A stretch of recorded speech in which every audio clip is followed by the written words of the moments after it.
يا مساء الورد، ازيكم يا حبايبي؟ عاملين ايه؟ يا رب تكونوا بخير وصحة وسعادة وراحة بال. النهاردة بقى هنعمل مع بعض فشار بطريقة تحفة، بجد طعمه حلو جدا، قرمشة ولون وطعم حاجة كده تجنن. جربوه مرة وصدقوني عمركم ما هتبطلوا تعملوه. اول حاجة قبل ما نبتدي الفيديو ما ننساش اللايك، ويلا بينا نقول بسم الله. معايا كوباية من ذرة الفشار، وكوباية من السكر، واي الوان تكون متوفرة عندنا. طبعا الالوان دي الوان صحية غذائية. اول حاجة بقى هنجهز الحلة بتاعتنا وهنعمل الفشار بالطريقة التقليدية خالص اللي احنا عارفينها. هنحط كمية مناسبة من الزيت وهننزل عليها بكوباية الفشار،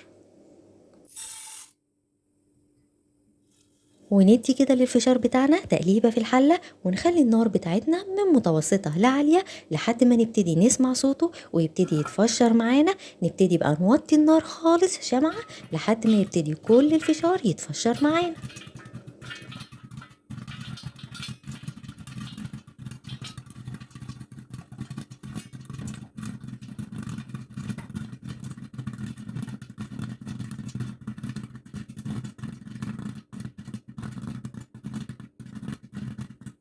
وكده الفشار بتاعنا بيكون جاهز معانا زي ما انتوا شايفين كده، ما شاء الله ملى الحلة ومفيش اي حاجة اتحرقت مننا، وفي نفس الوقت ريحته ما اقولكوش بقى تحفة. يلا بقى بينا نعمل الخطوة التانية.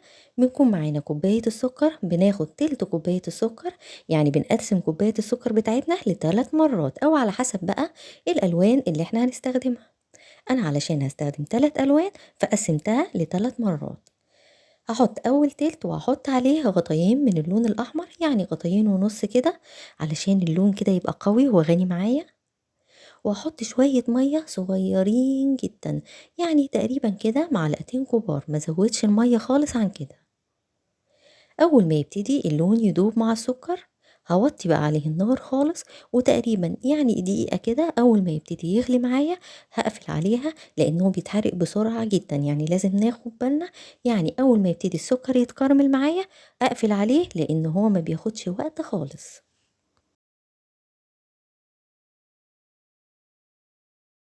واهم حاجة ان احنا نقلبه باستمرار علشان ما يلزقش ولا يتلسع مننا، ويدي للفشار ريحة حرق مش حلوة.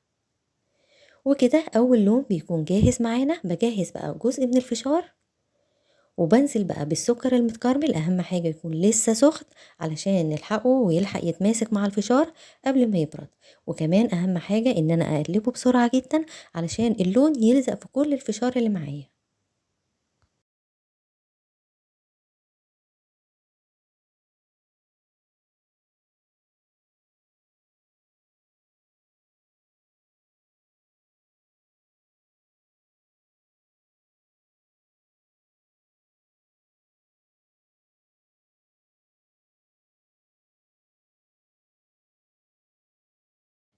وزي ما انتوا شايفين مع التقليب المستمر اللون بيبتدي يبقى اقوى ويبقى احلى،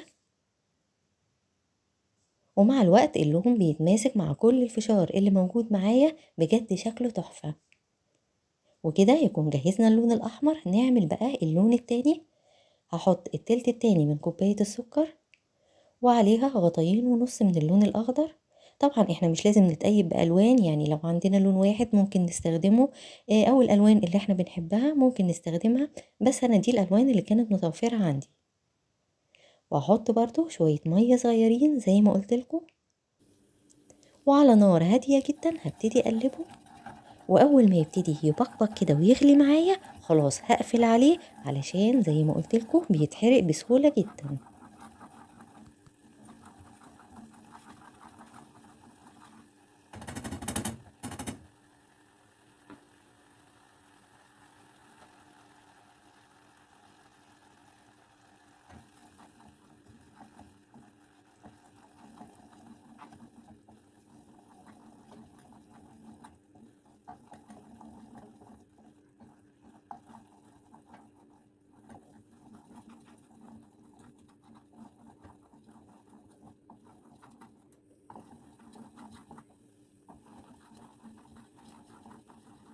ويا دوب دقيقة بالظبط مش اكتر من كده، واول ما يبتدي السكر خلاص يتكرمل معايا زي ما انتوا شايفين، بيبقى كده اللون بتاعي جاهز. وهنزل بقى بالسكر المتكرمل على الكمية التانية من الفشار، وبنفس الطريقة وزي ما قلتلكوا هنقلبه بسرعة جدا وهو سخن علشان يلحق ان هو يتماسك مع كل الفشار قبل ما يبرد معايا.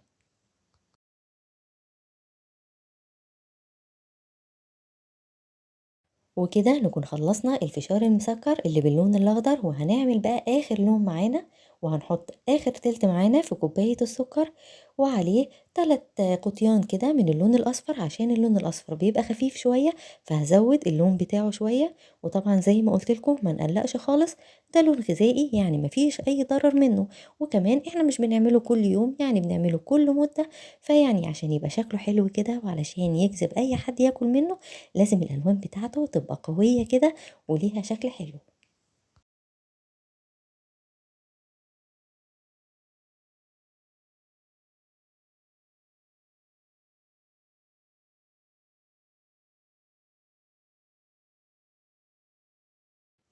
ونقلب بقى السكر بتاعنا لحد ما يتكرمل مع اللون الأصفر، وأول ما يبقبق معانا زي ما انتوا شايفين كده ويبقى جاهز، نجيب بقى الفشار بتاعنا وننزل باللون الأصفر عليه وهو سخن، وزي ما قلت لكم ما تنسوش نقلبه بسرعة.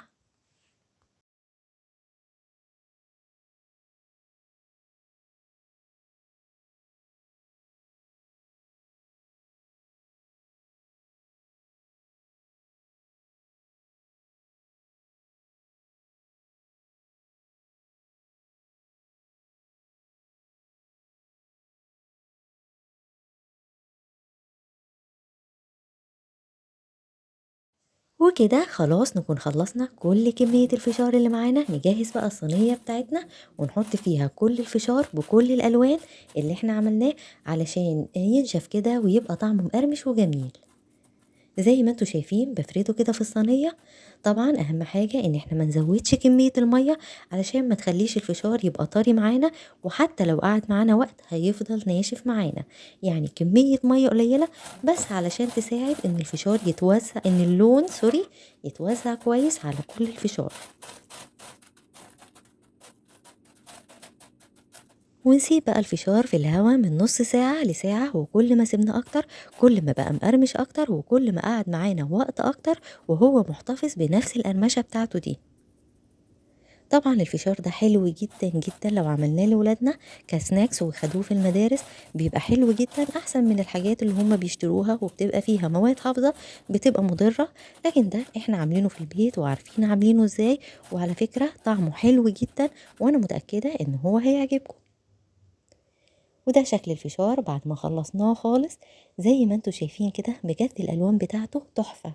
اما بقى بالنسبة للطعم حلو جدا والقرمشة فظيعة، بجد انا متأكدة ان هو هيعجب اولادكم وكمان هيعجبكم. شايفين الالوان بتاعته حلوة ازاي، الاحمر والاصفر والاخضر، بجد انا بحب الحاجة اللي بيبقى فيها الوان كده بجد بتفتح النفس. سناكس سهل وسريع وما كلفناش اي حاجة، وفي نفس الوقت طعمه حلو وما فيهوش اي مواد مضرة. وفي نهاية الفيديو بتاعنا النهاردة أتمنى إن هو يكون عجبكم، ولو عجبكم ما تنسوش تعملوا لايكات كتير أوي للفيديو، ولو القناة بتعجبكم تعملوا سبسكرايب للقناة وتفعلوا الجرس على الكل علشان يوصل لكم كل الفيديوهات الجديدة أول ما نزلها.